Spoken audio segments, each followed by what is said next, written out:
ओमानमधल्या हल्ल्यात पुण्यातल्या हेरंब करमरकर यांचा मृत्यू झालाय। होर्मुझ सामुद्रधुनीत ओमानच्या किनारपट्टीजवळ GFX गॅलेक्सी या व्यापारी जहाजावर हल्ला झाला होता आणि या हल्ल्यात बेपत्ता झालेले पुण्यातले मरीन इंजिनियर हेरंब करमरकर यांचा मृत्यू झाल्याचं कळतंय। हेरंब हे जहाजावर थर्ड इंजिनियर म्हणून कार्यरत होते। हल्ला झाल्यानंतर त्यांनी कुटुंबियांना खाडी सुरक्षित पार केली असा शेवटचा मेसेज पाठवला होता। त्यानंतर त्यांच्याशी संपर्क तुटला।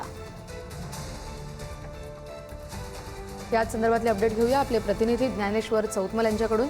ज्ञानेश्वर, अतिशय दुःखद अशी ही बातमी आहे। ओमानमध्ये हल्ला झाला आणि त्यात आपल्या पुण्यातल्या एका मरीन इंजिनियरचा जीव गेलाय।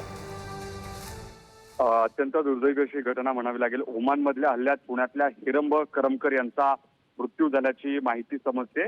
होर्मुझ समुद्रधुनीमध्ये ओमानच्या किनारपट्टीजवळ रविवारी GFX गॅलेक्सी या व्यापारी जहाजावर हा हल्ला झालेला होता आणि यामध्ये बेपत्ता झालेले पुण्यातले इंजिनियर असलेले हेरंब करमरकर यांचा मृत्यू झाल्याची माहिती समोर येते। या जहाजावर थर्ड इंजिनियर म्हणून ते कार्यरत होते। या सगळ्या घटनेमध्ये त्यांचा मृत्यू झाल्याची माहिती जेव्हा समोर आली तेव्हा सगळीकडे शोककळा पसरल्याचं वातावरण आहे। सगळेजण दुःख व्यक्त करतात। बरं, धन्यवाद ज्ञानेश्वर तुम्ही दिलेल्या माहितीसाठी। Thank you.